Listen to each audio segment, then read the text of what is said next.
Salut à tous, c'est Baptiste et je suis très heureux de vous retrouver aujourd'hui pour un nouvel épisode du Podcyclette, le podcast consacré au cyclisme sur route. Et cet épisode sera dédié au championnat du monde sur route, plus précisément à la course masculine élite. Donc, qui se tiendra ce dimanche 28 septembre à Kigali, au Rwanda.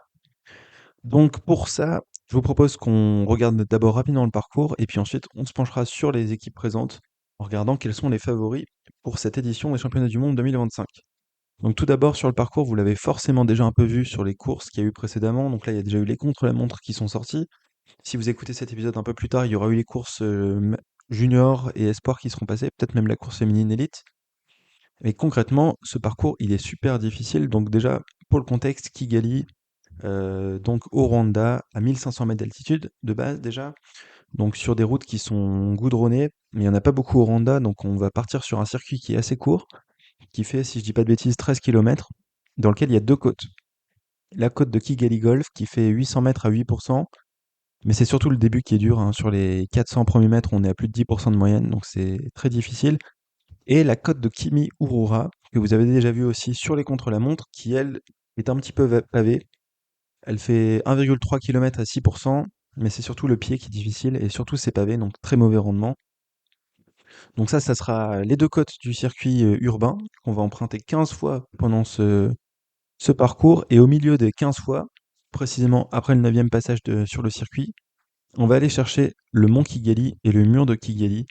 Donc le mont Kigali, les pourcentages sont pas forcément représentatifs parce que c'est 6 km à 6,8%, mais en fait ça se passe par palier, et il y a des pourcentages très difficiles, des kilomètres à 9, voire 13% pour le dernier kilomètre, donc c'est vraiment difficile.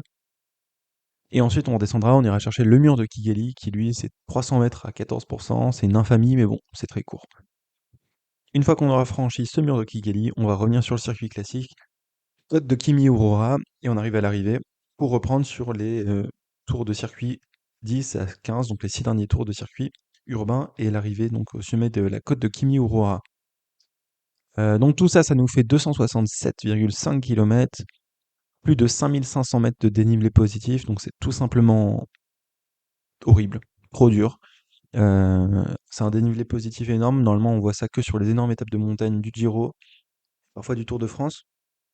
Sauf que là, non, ça sera un enchaînement de petites côtes sur un circuit urbain. Donc, je le disais, c'est au Rwanda, il n'y a pas énormément de routes pavées, donc on n'a pas trop le choix sur les routes qu'on emprunte, d'où ce circuit qui est répété de nombreuses fois et dans un enchaînement très court. Et je pense qu'il y avait aussi la volonté des organisateurs de faire un parcours difficile. C'est pourquoi on a autant de dénivelé positif. Je crois que c'est un record sur les dernières éditions. Il fallait remonter aux années 90 pour avoir autant de dénivelé positif. Donc autant dire que c'est un parcours qui va sacrer un coureur très solide. Il faut aussi mentionner quand même, en plus du parcours, les conditions, je dirais atmosphériques, parce qu'il n'y a pas que la météo, il va faire chaud, mais normalement il ne devrait pas pleuvoir. Il y a quand même un taux d'humidité qui est assez élevé, et surtout on a une pollution qui n'est pas négligeable. On n'est pas en Europe, donc ils n'ont pas encore au Rwanda, comment dire, des moyens de production plus riches en, en énergie propre, on va dire.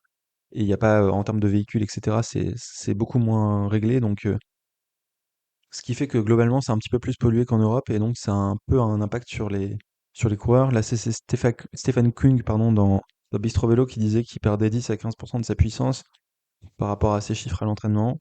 Après, ça peut aussi être lié à sa condition, mais ça montre quand même que c'est des conditions météo et atmosphériques qui sont un peu spécifiques, et donc il faudra les prendre en compte pour cette course-ci. Et puis d'autant plus que tous les organismes ne s'adaptent pas de la même manière, tous les coureurs ne sont pas arrivés au même moment au Rwanda, certains sont venus plus tôt, notamment pour faire le contre-la-montre individuel. Donc il y a aussi un temps d'adaptation, comment dire, aux conditions météo locales, qui fait que tous les coureurs, pardon, ne seront pas tous exactement sur un pied d'égalité. Il y a aussi la question des vaccins à faire ou pas, des traitements pour le paludisme. Donc ça, c'est quand même des sujets qui sont assez complexes, qui ont un peu décidé, je pense aussi, de la start list, parce qu'on va voir qu'il y a des nations qui sont pas arrivées avec leurs meilleurs coureurs, mais c'est quand même très engageant d'aller faire ces mondiaux au Rwanda. Donc ça a quand même un peu un impact sur la participation au nom de certains coureurs. Donc voilà le chapitre sur les conditions physiques des coureurs qui est un peu refermé. Donc on va revenir vite fait sur le parcours. Franchement, donc c'est énormément de boucles de ce circuit de 13 km avec enchaînement de deux côtes sur le circuit. Donc ça va pas respirer très souvent. Les circuits, les côtes, elles sont quand même assez rapprochées, mais on n'a pas un moment 10 km de plat, quoi. Maximum, c'est 5 kilomètres pour se reposer à peu près, puis ensuite on réenchaîne sur la difficulté. Donc en fait, ça monte et ça descend de manière incessante. Ça pourrait être comparé à peu près à un Tour des Flandres ou à une autre course, soit ardennaise, soit flandrienne, avec beaucoup de montées, quelque chose de très dur, de très long, mais là, c'est vraiment un niveau de difficulté qui est assez inédit. Et donc, on est en mesure de se demander, est-ce que ça va plutôt être favorable à des punchers, à des flandriens, à des vrais grimpeurs? Vu le dénivelé positif, on se dirait plutôt des vrais grimpeurs, même s'il n'y aura pas d'efforts longs, ça sera énormément d'efforts courts. Même le mont Kigali, pardon, qui est une montagne un peu plus longue en termes d'ascension, n'est pas non plus très longue, hein, c'est 6 km seulement. Donc c'est vraiment un profil qui se rapproche à peu près de Liège-Bastogne-Liège. Avec ça, on rajoute un revêtement qui est pas toujours très bon, notamment dans la côte de Kimi-Aurora. Donc course vraiment très exigeante, très longue, pour des très gros moteurs. Plutôt orienté grimpeur quand même, mais il faudra avoir du punch pour réussir à s'extirper dans les ascensions courtes. Et les coureurs qui ont un peu de mal sur des ascensions longues, bah là, ils seront un peu sauvés par ça. Je pense notamment à Tom Peacock, par exemple. On va maintenant se pencher sur la start list, donc pour voir les nations qui sont au départ, quels sont les favoris, et ensuite voir quelle nation va mettre en place quelle stratégie. À noter qu'au championnat du monde, évidemment, il n'y a pas d'oreillette, donc en termes de stratégie, c'est toujours un peu plus difficile de s'organiser, et parfois les décisions sont prises un peu à contre-temps. Le grand favori pour cette course-ci, c'est bien évidemment Tadej Pogacar, qui est coté à 1,50 sur Winamax. Donc 1,50, ça fait de lui un archi favori quand même pour cette course, même si on a déjà vu Pogacar avec des cotes un peu plus basses encore sur certaines courses, parfois du 1,20, ce genre de choses. 1,50, c'est quand même très faible, hein, ça montre que Pogacar est l'immense favori de cette course-ci, favori donc à sa propre succession. À noter que Pogacar a couru sur le contre-la-montre individuel, ça ne vous a pas échappé, et il a fait une performance moyenne, ça ne vous a pas échappé. C'est difficile de se dire à quel point cette performance sera représentative de son état de forme. Moi, j'ai quand même l'impression que sur les courses au Canada, il était pas trop mal. À Québec, il gagne pas, mais c'est parce que tactiquement, il était nul. À Montréal, il gagne pas parce qu'il laisse un coéquipier gagner, mais sinon, lui, il était très fort. Il monte quand même en puissance, c'est son gros objectif de la fin d'année. Championnat du monde, championnat d'Europe et Tour de Lombardie. Je pense qu'il est à peu près à 100% quand même. Il faut pas oublier que ce contre-la-montre, c'était pas un contre-la-montre sur un grand tour, parce que lui, on a l'habitude de le voir briller sur des contre-la-montre en grand tour. Il me semble que c'est quand même son meilleur résultat sur un contre-la-montre en championnat du monde. En fait, on oublie un peu vite que Pogacar n'est pas non plus un vrai rouleur, un vrai spécialiste du contre-la-montre. Il est très fort, donc il brille sur tous les terrains, dont le contre-la-montre. D'autant plus quand il y a des questions de récupération qui rentrent en compte quand on est sur un grand tour. C'est pas non plus un spécialiste du chrono. Donc c'est pas surprenant de le voir se faire battre par Remco Evenepoel, je pense. Après, c'est vrai que l'écart était quand même assez monstrueux, hein. 2 minutes 30, plus de 2 minutes 30, c'est quand même dur. Ce qui est dur, c'est de le voir derrière des coureurs comme Ilan Van Wilder, par exemple. Autant Jevine, je me disais que c'était possible, mais Van Wilder, ça fait un peu mal. Je pense quand même que Pogacar est en grande forme. Et je pense qu'il est sur de bons rails pour aller chercher ce titre de champion du monde. Pogacar a quand même un problème, c'est son équipe. Parce que quand on regarde, je vais vous citer pardon, certains de ses coéquipiers, Gal Glivar, Matej Govečar, Luka Mesgec, Jaka Primozic, Mathis Zumer. Bon, bah jusque-là, vous connaissez peut-être Luka Mesgec. Les autres, c'est un peu plus compliqué, on sait à peine dans quelle équipe il roule. Sinon, autour de lui, il y aura Mohoric. Mais bon, Mohoric, c'est pas non plus un coureur très léger. En termes de dénivelé, c'est pas pour sa came. Donc, bon équipier, très endurant. Mais là, ça monte peut-être beaucoup pour Mohoric. Domen Novak, c'est quand même un sacré coursier. C'est un ami de Pogacar. Il court dans la même équipe toute l'année. Il est bon grimpeur. Donc, bon, Domen Novak, ça sera un très bon équipier. Il n'y a rien à redire. Et puis Primoz Roglic. Se pose quand même la question de comment la stratégie de la Slovénie sera axée. A priori, ça sera tout pour Pogacar, mais on a quand même Roglic qui est dans l'équation. Est-ce qu'on peut l'évincer d'un coup comme ça? Moi, je pense plutôt que oui, quand même, parce que Roglic, ces derniers temps, c'est pas du grand Roglic. On a vu sa participation bizarre au Giro d'Italia, ensuite son Tour de France où il était à moitié dedans, un peu énervant, mais il avait l'air fort quand même, c'était ça qui était bizarre. Puis Classica San Sebastian, où il fait 22e. Pareil, en termes de tactique, c'était un peu chelou. On ne sait pas quoi penser de Primoz Roglic, hein, franchement. Je pense pas qu'il aura un rôle de leader, ça c'est sûr. Mais à quel point il sera utile pour Pogacar? C'est pas un homme qui a l'habitude de se mettre à la planche, quand même, Primoz Roglic. Euh, on ne sait pas dans quelle forme il débarque, Rwanda. Donc concrètement, l'équipe de Pogacar, Roglic, Mohoric, Novak, et puis après tous les gars qui sont avant, c'est des gars qui vont rouler au début de l'épreuve. Mais je pense qu'à partir du Mont Kigali, ils seront plus là. Donc Pogacar sera esselé assez rapidement. Donc finalement, c'est pas totalement la Slovénie qui a en main les clés de la stratégie sur ces championnats du monde. Et Pogacar sera vite esselé, donc a priori la meilleure stratégie, pardon, je me suis un peu fourvoyé pour Pogacar, ce sera l'attaque. Et donc on n'est pas à l'abri de le voir comme l'an dernier, partir à 100 km de l'arrivée. Sauf que l'an dernier, il va chercher quand même la roue de Jan Tratnik. Là, il n'y a pas Tratnik cette année. Tratnik, c'était quand même un pion essentiel de sa victoire l'an dernier. Certes, il a fait un numéro de fou, mais il y a des moments où il était pas loin de se faire reprendre en grillant des cartouches. Ben O'Connor ne finit qu'à 40 secondes de Pogacar, quand même, l'an dernier. Donc certes, il a écrabouillé la course l'an dernier, mais c'était pas non plus pour autant que il avait course gagnée tout du long. Il a eu course gagnée que à partir du moment où dans les 30-40 derniers kilomètres, on s'est dit bon là l'écart commence à être assez important, derrière c'est désorganisé, il va gagner. Mais je me souviens quand même que c'était un peu tendu. Donc je sais pas trop quelle sera sa stratégie. On sait que psychologiquement, bah, il sera un peu deg du chrono.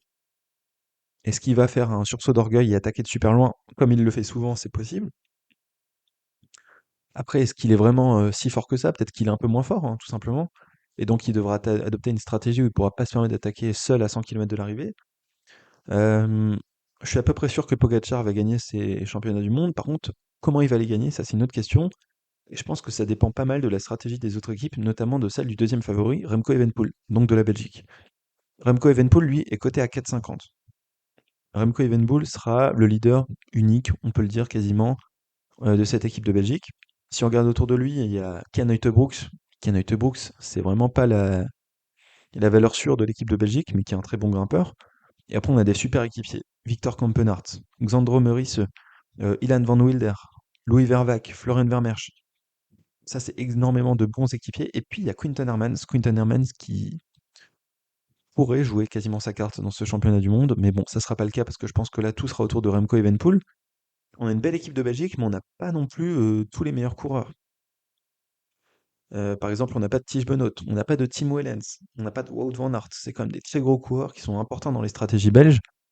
Là, je pense que soit ils ont dit non, soit on s'est dit bon, c'est un peu trop montagnard pour eux. Il y a trop de dénivelé positif pour un Van Aert, par exemple. Je sais aussi que Benoot était prévu, mais qu'il est finalement malade. Donc, pas mal de petites déconvenues dans cette équipe de Belgique. Après, l'avantage, c'est qu'au moins, là, il y a un leader unique, c'est Evenepoel. On va pas trop se casser la tête. Et quand même, si on compare à l'équipe de Slovénie, il n'y a rien à dire. L'équipe de Belgique est beaucoup plus forte. Ceci dit, ils n'ont pas plusieurs cartes, donc ils pourront pas se permettre d'envoyer un Van Aert à l'avant et puis d'attendre pour voir ce qui se passe pour Evenpool ou inversement. Donc je sais pas trop ce qu'ils vont décider de faire.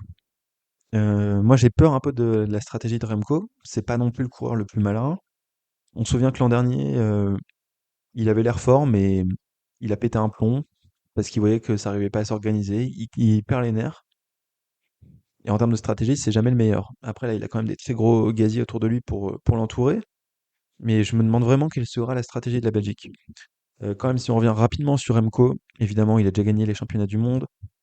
C'est un profil qui lui convient bien, un peu dans le style Liège-Bastogne-Liège. Il est très en forme. Moi, sur le Tour de Grande-Bretagne, j'étais pas archi serein, parce qu'il se faisait battre quand même par des coureurs qu'il aurait dû battre. Mais là, on a vu sur le chrono que il était aérien quand même, Remco Evenepoel, donc il arrive en très bonne forme, ça c'est certain. C'est un parcours qui lui convient bien, il est dans la force de l'âge, donc aucun risque là-dessus. Juste, je me pose des questions en termes de stratégie, parce que je suis pas sûr qu'on le fasse attaquer avant Pogacar, parce que Pogacar le suivrait dans tous les cas, puisque c'est pas son principal adversaire. Ensuite, si Pogacar part seul, est-ce que Remco va essayer de le suivre? S'il le suit, ça m'étonnerait pas qu'il relaie, parce que Pogacar et Remco, c'est des coureurs qui ont de l'ego, qui vont pas accepter de se mettre dans la roue de l'autre et puis d'attendre. Donc je pense que si Remco part avec Pogacar, il va le relayer. Et Pogacar, elle me semble quand même plus fort que lui, donc je vois pas comment il pourrait gagner dans ce scénario-là. Et ensuite, si Pogacar part seul devant, là, il faudra qu'Evenpool ait les nerfs solides et dise pour l'instant, je compte sur mes équipiers. On fait s'user un peu Pogacar devant, puis ensuite, à un moment, j'attaquerai, j'irai le rejoindre et je le battrai. Mais je suis pas trop serein pour la stratégie de la Belgique. Autant je sais bien que Remco Evenepoel est très fort, qu'il est le plus fort après Pogačar. Je pense qu'il y a même une division entre lui et le reste du peloton, là, dans ceux qui sont présents sur le championnat du monde. Autant en termes de stratégie, je suis pas trop confiant en Remco Evenepoel, donc j'espère qu'il sera capable d'écouter son équipe et de rester patient quand Pogačar va attaquer, si Pogačar attaque tôt. Mais comme je le disais, je pense que la tactique de Pogačar, elle n'est pas 100% dépendante de ce qu'il veut lui, parce qu'il a une équipe très faible. Donc là, il y a quand même un flou tactique qui est assez intéressant, je trouve, entre la Slovénie et la Belgique. Moi, ce qui me ferait très peur, c'est que les deux partent solo, Pogačar et Evenepoel à 100 km de l'arrivée, et qu'à ce rythme-là, Evenepoel se fasse essorer et qu'il perde sans même vraiment pouvoir se battre contre Pogačar. Je pense qu'il a quand même la possibilité d'utiliser son équipe pour un moment se préserver pendant que Pogačar roulera, et j'espère qu'il le fera. Mais il est coté à 4,50, ça montre quand même que c'est un sérieux outsider pour ce championnat du monde. Côté à 8, on a Isaac Del Toro. Isaac Del Toro, troisième favori pour cette course-ci, avec une équipe inexistante, hein, tout simplement. Il y a deux coureurs mexicains qui seront là en plus de lui. Je vais pas vous mentir, je les connais pas du tout. Et donc, il va être très très vite solo, Isaac Del Toro. Il faut pas oublier qu'Isaac Del Toro, c'est un coureur très très jeune. Même s'il a fait des trucs exceptionnels cette année, il a que 21 ans. Il en aura 22 à la fin de l'année.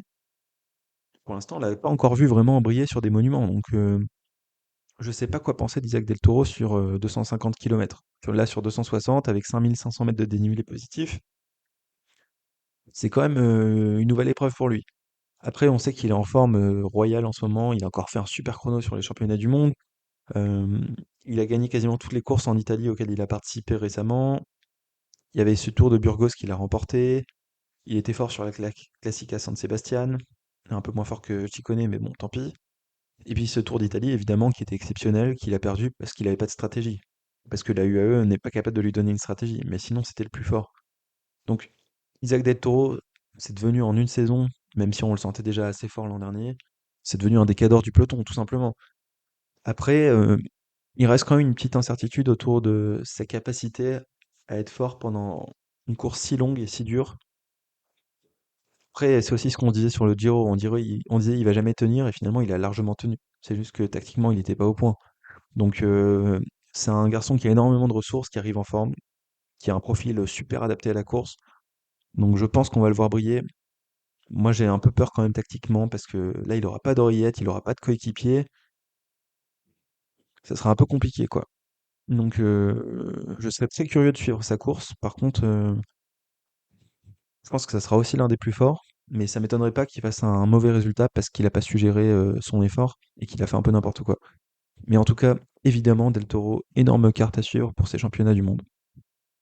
Je pense que lui, son intérêt de toute façon, bah, vu qu'il a pas d'équipe, c'est de suivre les autres grosses équipes. Est-ce qu'il doit suivre Pogacar si Pogacar attaque? Bah, je pense plutôt que non, parce que si Pogacar se retrouve avec Del Toro, bah, Del Toro va le relayer, hein, tout simplement, parce que Del Toro, il court avec lui toute la saison, c'est un peu son mentor dans l'équipe. Tadej Pogacar, je veux dire. Et puis en plus, c'est son leader naturel, donc Del Toro, c'est quand même un coureur qui a du cran, mais j'ai un peu du mal à le voir ne pas relayer Pogacar si jamais les deux partent ensemble. Donc, je pense qu'il faut plutôt qu'il se calque sur la course de la Belgique, qu'il suive Evenepoel, il en est capable, et ensuite qu'il soit capable de saisir des opportunités au bon moment, mais ça va être très difficile pour lui de réussir à se contenir sur cette course-là. On sait que c'est un coureur qui est très attaquant, là sans oreillette et sans équipe, il faudra vraiment jouer au millimètre. Mais sinon, évidemment, sur le papier, coureur très fort. Ensuite, côté à 15, on a Tom Pitcock pour la Grande-Bretagne. Donc la Grande-Bretagne qui a une équipe très intéressante au départ de ces championnats du monde. Évidemment, Tom Pitcock sera le leader, mais on a quand même des beaux coureurs autour de lui. Je pense à Oscar Onley, Fred Wright, Joe Blackmore. Tout ça, c'est des coureurs qui sont assez forts. Je pense quand même qu'il y aura un seul leader, ça sera Pitcock. J'ai vu Onley un peu à la ramasse quand même sur les classiques au, au Canada. Fred Wright, c'est probablement un peu trop dur pour lui, mais si on sait que c'est un coureur capable de briller sur des courses comme le Tour des Flandres. Et Joe Blackmore, c'est pareil, c'est un peu trop jeune, un peu trop tendre quand même. Donc je pense que évidemment le gros leader de ce Royaume-Uni, enfin pardon, de cette Grande-Bretagne, ça sera Tom Pitcock. Et je pense qu'Oscar Onley, ça pourrait être un pion à placer à l'avant, mais j'y crois vraiment pas pour aller chercher un bon résultat. Je suis même pas sûr qu'il finisse. Donc pour Tom Pitcock, c'est une course qui lui convient évidemment sur le papier. même si c'est quand même très long, très dur.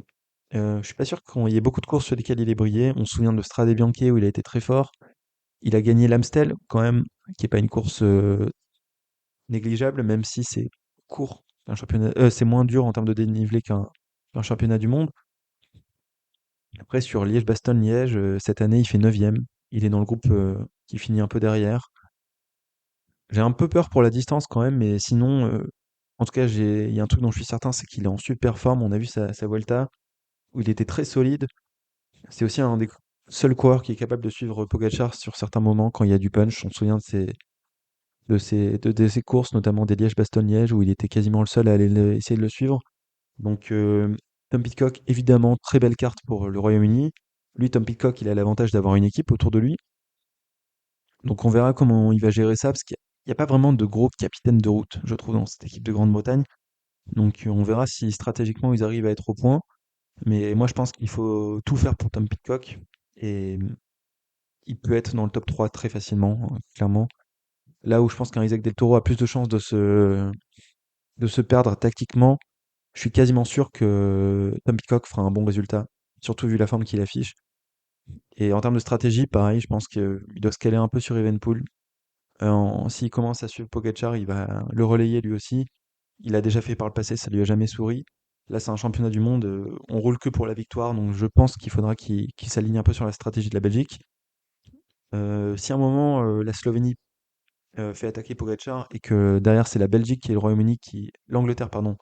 Le Royaume-Uni, non, la Grande-Bretagne, je dis n'importe quoi, désolé, qui se mettent à coopérer derrière, ils ont plutôt des bons équipiers, ça peut faire quelque chose d'intéressant. Donc, Tom Pidcock, carte à suivre, et top 5 quasiment sûr.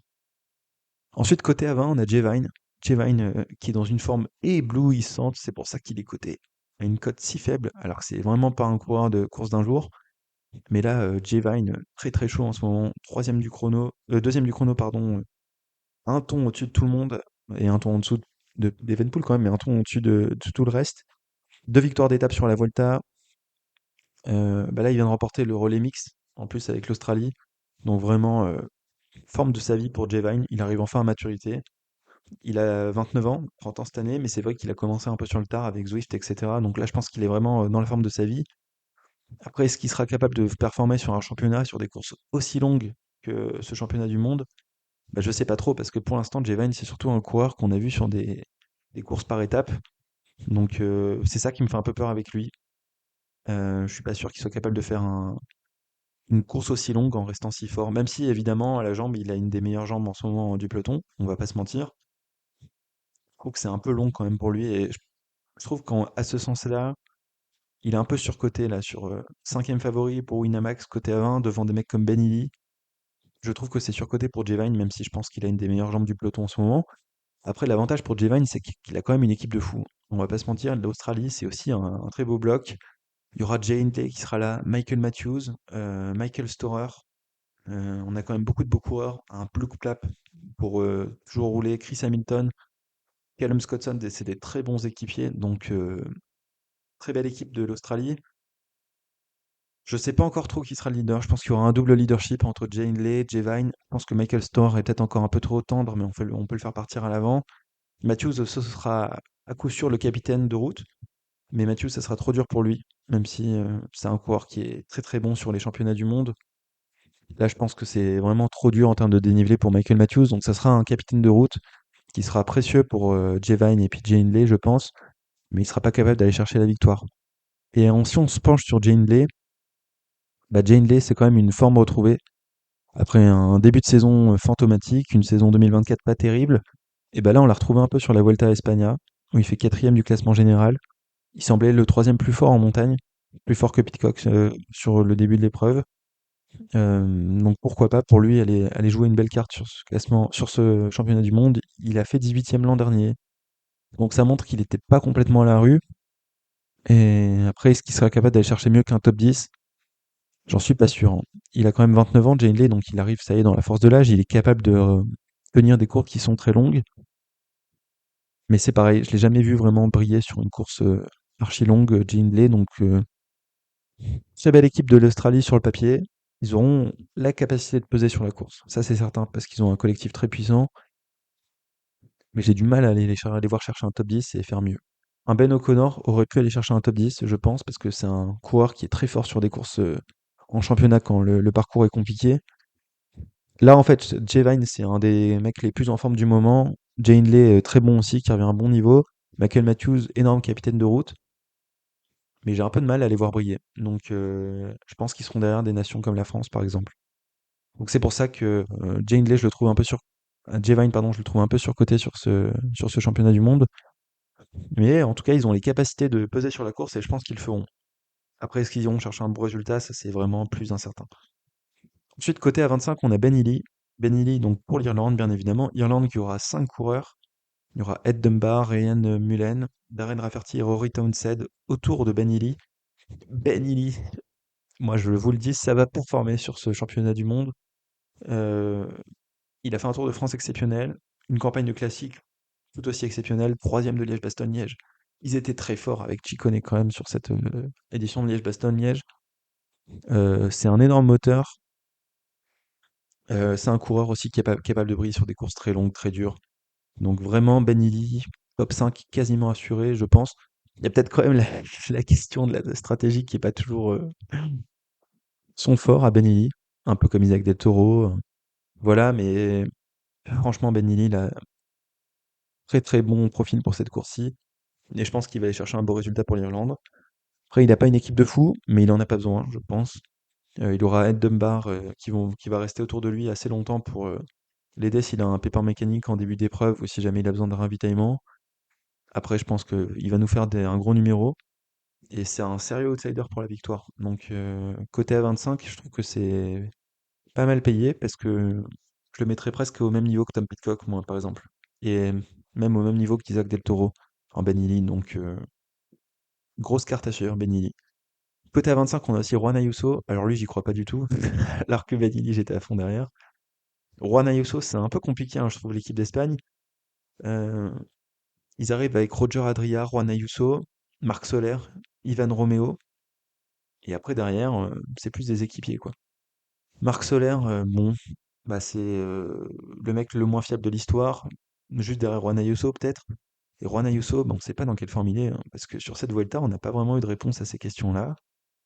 Il gagne certes 3 étapes, si on compte le contre-la-montre collectif, mais bah, je sais pas, j'ai pas l'impression qu'il était si fort que ça non plus, parce que sinon il aurait joué un classement général. Donc Juan Ayuso, pas trop convaincu. Et surtout, je crois pas l'avoir vu briller sur des courses longues, hein. L'an dernier, il fait 26e sur le championnat du monde. Et après, j'ai pas de souvenir de Liège-Bastogne-Liège où il est participé, où il était bon. Ce genre de course, donc vraiment, bah moi, j'y crois pas, Juan Ayuso, je suis désolé. C'est un coureur très fort, je pense sur des courses un peu plus faciles. Mais là, sur 260 km avec autant de dénivelé positif, en tant que leader de cette équipe d'Espagne, j'ai un peu du mal à le voir briller. Et je pense qu'on a peut-être plus de chances de voir Roger Adria bien classé que Juan Ayuso. Se posera aussi la question de la place de Marc Soler. Lui, de toute façon, il est impronosticable. Mais Roger Adria, il fait 11e l'an dernier sur le championnat du monde. Donc là, cette saison, c'est un peu plus compliqué pour lui, on va pas se mentir.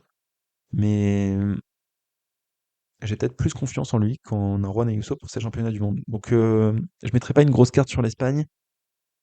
Et franchement, je les vois pas trop peser sur la course. Côté à 25, on a aussi Mathias Kelmose, donc il sera le leader du Danemark. Le Danemark, pareil, qui a envoyé une équipe un peu éco plus sur ce championnat du monde, notamment pour des questions de vaccins, de déplacement, etc. Et donc, ça sera tout autour de Mathias Kelmoseux. Les équipiers, ça fait pas trop rêver, hein. Franchement, c'est que des mecs qu'on voit pas souvent. Michael Honoré, c'est peut-être le meilleur équipier, donc je pense que le Danemark aura un peu de mal à peser sur la course cette année, même si l'avantage c'est qu'ils ont un seul leader, mais je pense que Skelmose peut faire un bon résultat. En revanche, je vois pas trop comment le Danemark pourrait mener sa barque et avoir un impact très fort sur cette course-là. En ce qui concerne Skelmose, il était quand même fort sur le Tour du Luxembourg. Il a repris là sur les classiques à Québec, etc. Il a abandonné sur le Tour de France après sa chute, donc état de conditions un peu compliqué, 39e sur Liège-Bastogne-Liège, mais il a quand même gagné l'Amstel Gold Race cette année, qui était une course très difficile, rendue difficile par une attaque très tôt de Pogacar. On se souvient de ce numéro à 3 avec Pogacar et Evenepoel, même si évidemment il a bien profité de la présence d'Evenepoel pour revenir sur Pogacar, sinon il l'aurait jamais fait tout seul, mais il était quand même très fort. C'est un coureur qui a du punch, qui a une belle pointe de vitesse, donc je pense que c'est une course qui peut lui convenir. J'ai quand même le sentiment que ça reste un peu trop dur pour lui. L'Amstel, c'est dur, mais là, Liège-Bastogne-Liège, c'est encore un niveau au-dessus de l'Amstel. Et les championnats du monde, c'est peut-être encore un niveau au-dessus de Liège-Bastogne-Liège. Donc, on verra si Esquelmoseux a la caisse pour tenir. Après, sinon, s'il y avait 50 km de moins et 3 boucles en moins, j'aurais peut-être donné plus de chance à Mathias Esquelmoseux parce que c'est un profil qui lui convient bien. Et donc, on verra ce qu'il est capable de faire le Danemark parce que les équipiers seront pas très en jambes, j'ai l'impression. Donc, on verra dans quelle mesure ils sont capables de briller sur cette course-là. Côté A30, on a Richard Carapace qui est quand même un sacré outsider pour ce championnat du monde, tout simplement parce que c'est un coureur de championnat, hein, Carapace. On se souvient qu'il a gagné les Jeux Olympiques. Là, la seule truc qui m'embête un peu, c'est que il a disparu après le Giro, un peu blessé, j'ai l'impression, malade. Là, on l'a pas vu briller spécialement sur les courses sur lesquelles il a repris. Troisième du Tour du Luxembourg, derrière McNulty et Skelmose, c'est pas honteux.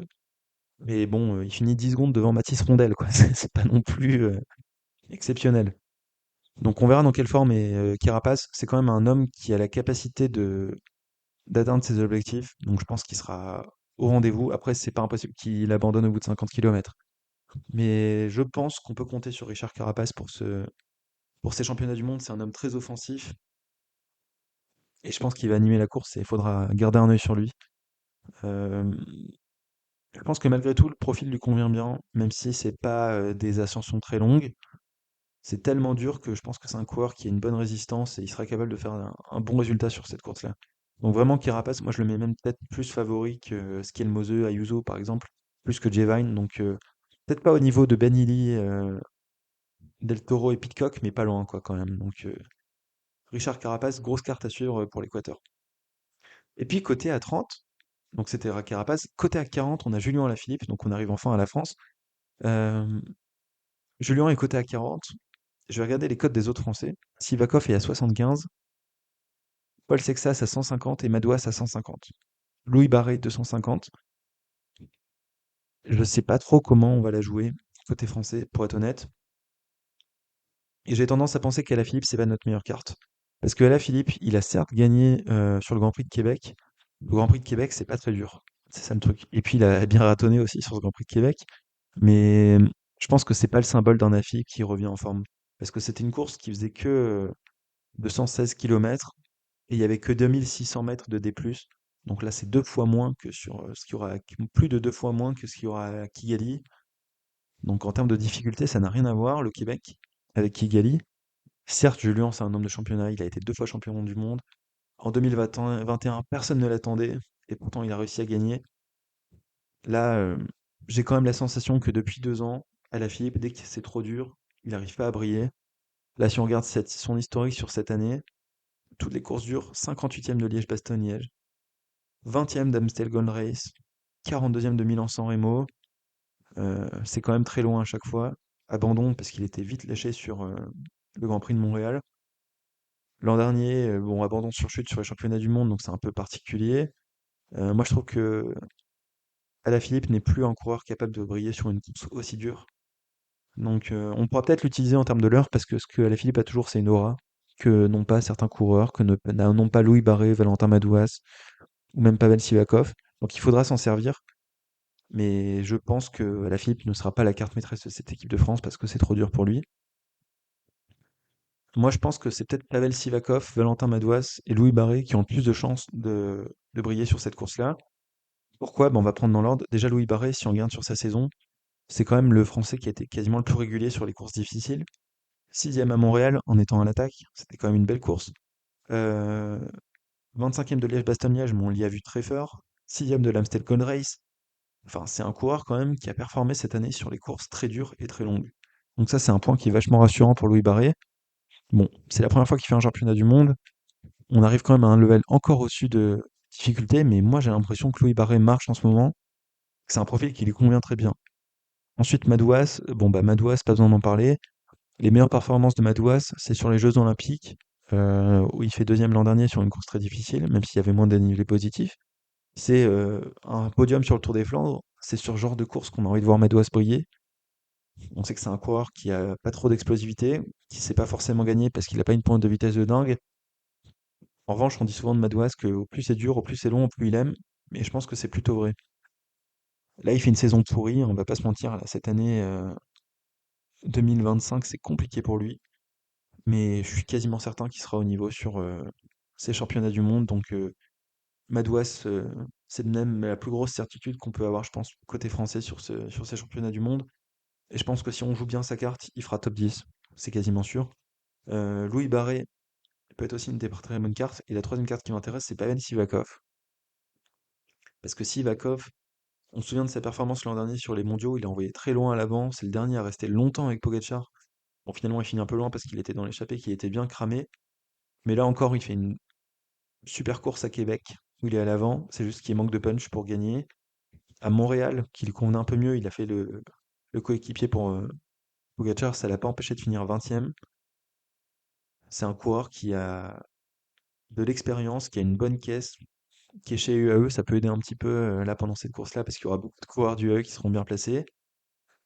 Franchement, pour moi, c'est kiff-kiff entre ces trois coureurs, Madouas, Barré et Pavel Sivakov. Alaphilippe devra jouer le rôle du faux-feu, c'est-à-dire faire croire à des offensives françaises, croire que c'est lui qui est le leader alors que c'est pas lui. Jordan Jegat, j'ai quand même peur que ça soit trop dur pour lui, même si c'est un coureur qui est très en forme cette saison. Paul Sexas, il est trop jeune, il va pas tenir les 260 km. Valentin Paré-Peintre, pareil. Et puis, on a quand même Julien Bernard qui est là en termes d'équipier. C'est un équipier modèle, Julien Bernard, donc il sera très solide et ça, j'en doute pas. Je trouve que ça manque quand même un peu de lisibilité dans cette équipe de France, hein. Je sais pas quelle sera la stratégie de Thomas Voeckler, c'est sûr qu'il en aura une parce qu'il en a toujours. Là, je trouve que ça manque de lisibilité et j'espère que on va pas se marcher les uns sur les autres. Moi, je pense qu'il faut désigner deux trois leaders.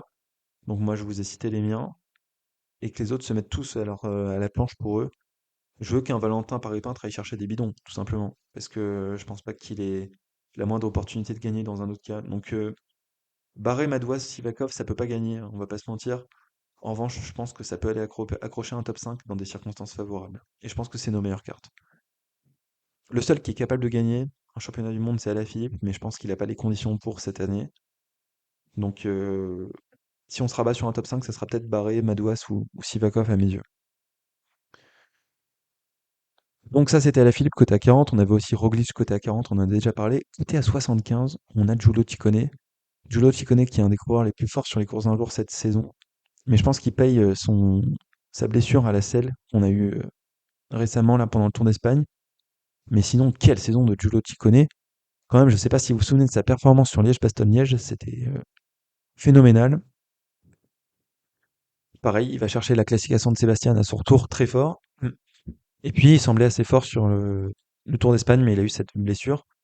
Je ne sais pas dans quel état de forme il est actuellement, Giulio Ciccone. Donc, c'est pour ça qu'il est coté seulement à 75, mais sur le papier, pour moi, c'est un coureur top 5 de ces championnats du monde. Après, il reste toujours l'incertitude autour de sa forme. En termes d'équipe, l'équipe d'Italie a quand même une très belle équipe. Cataneo, Baggioli, Marco Frigo, Masnada, Sobrero, c'est des coureurs qui sont très solides en tant qu'équipiers. On avait annoncé un temps Giulio Pellizzari, mais il sera pas là. Il y aura Lorenzo Fortunato aussi. Je pense que si l'Italie veut gagner, c'est avec Ciccone. Il n'y a pas d'autre possibilité. Donc ils vont probablement se mettre tous à son service. Après, est-ce qu'on peut envoyer un Badjoli en éclaireur? Ça peut peut-être valoir le coup. Badjoli, c'est peut-être l'autre coureur à protéger. Mais sinon, tout le reste, il faudra se mettre en marche autour de Ciccone. Et je pense que l'Italie peut avoir sa carte à jouer dans l'esprit tactique. J'ai pas parlé de la tactique de la France, mais je pense que la France sera là pour mettre le bazar, tout désorganiser, attaquer tout le temps. Je suis pas sûr qu'ils roulent beaucoup. En revanche, l'Italie, eux, ils ont un leader désigné et je pense qu'ils peuvent rouler pour lui. Donc, si à un moment il y a Pogacar ou Evenepoel qui s'isole à l'avant, ça pourrait être utile de voir l'équipe d'Italie rouler pour Ciccone parce que je pense qu'ils ont quand même des bons équipiers qui peuvent aller assez loin dans la course. Donc Ciccone, on verra, c'est son état de forme qui va tout déterminer, mais c'est vraiment une super carte pour ces championnats du monde.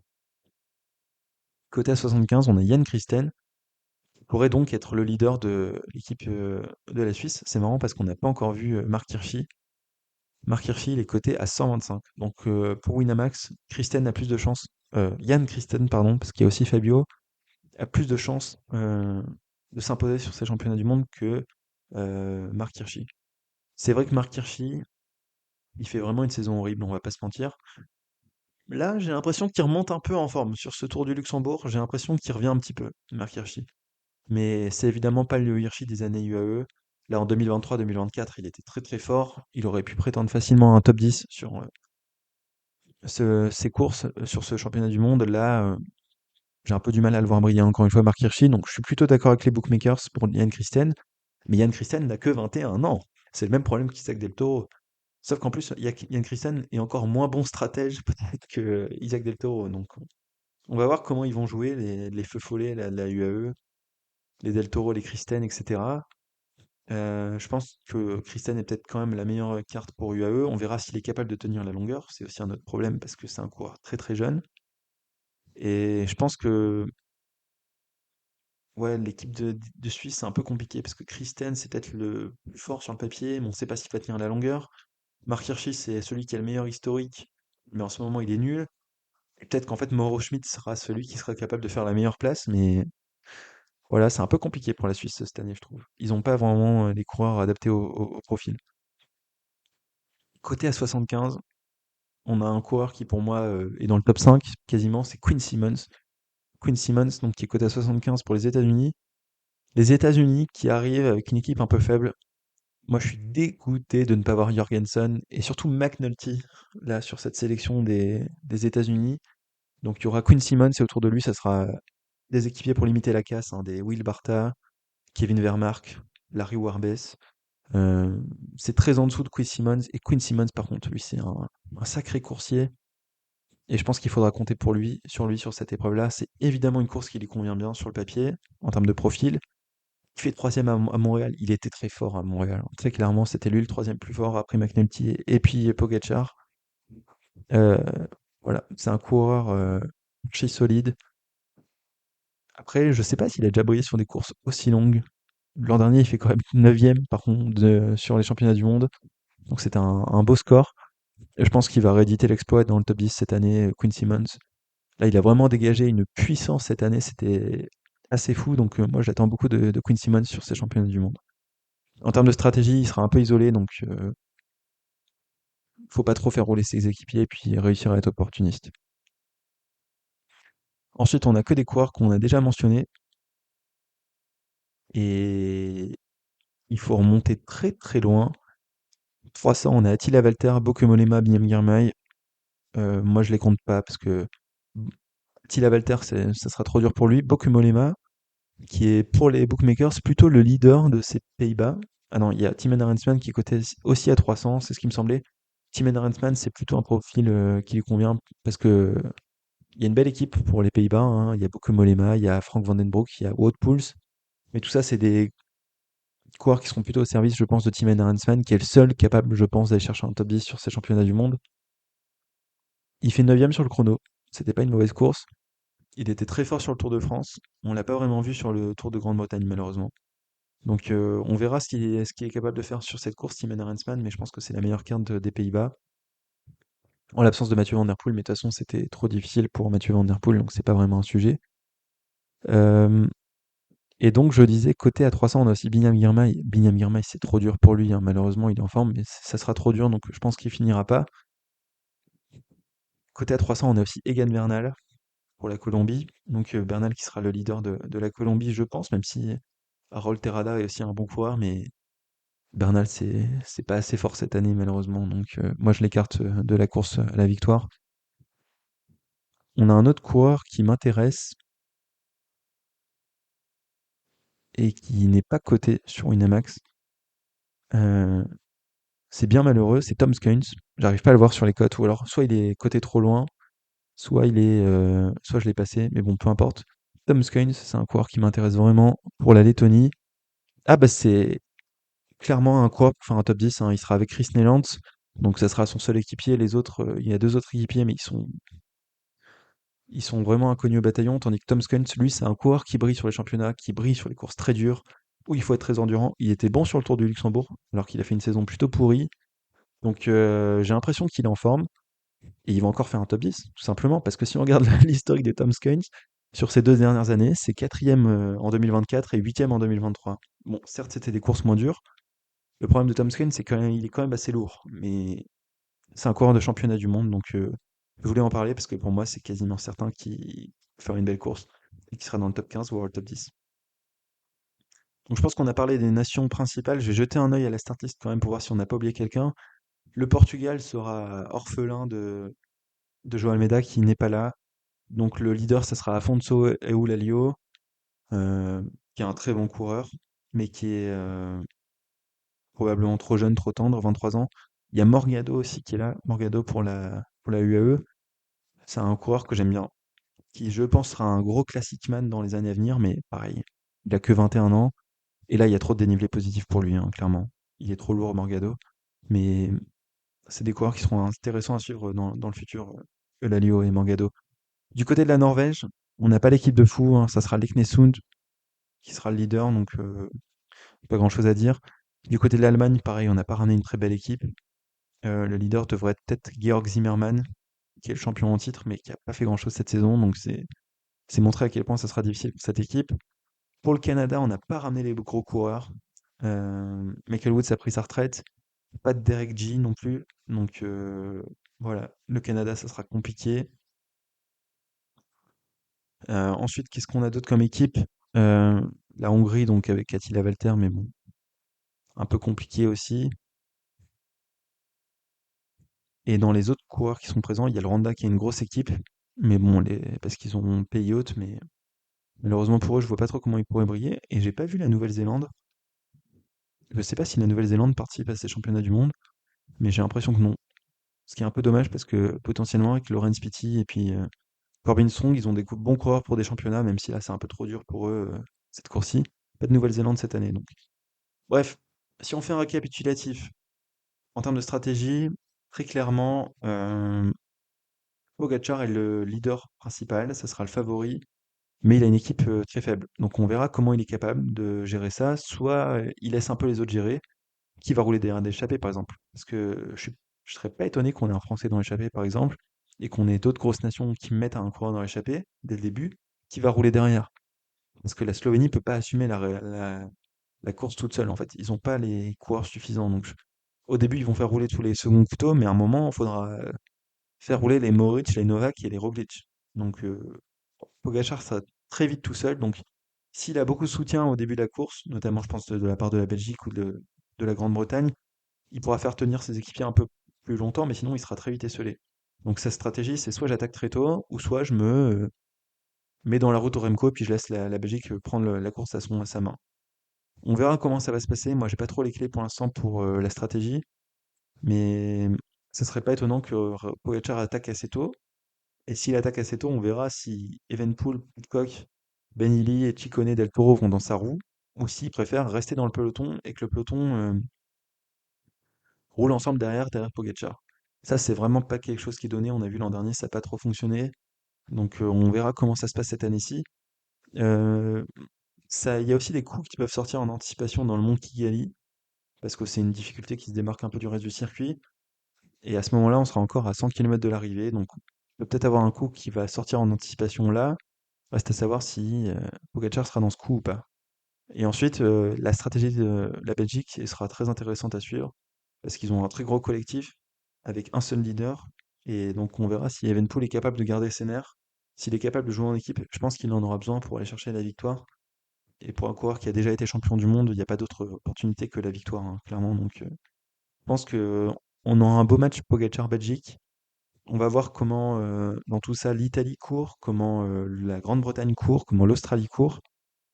Et ensuite, il y aura des équipes qui seront un peu électrons libres, hein. Le Mexique, l'Irlande, la Suisse, je pense, les Pays-Bas et évidemment la France. Et donc pour la France, moi je vois bien quand même un Madoise dans le top 10, on va dire.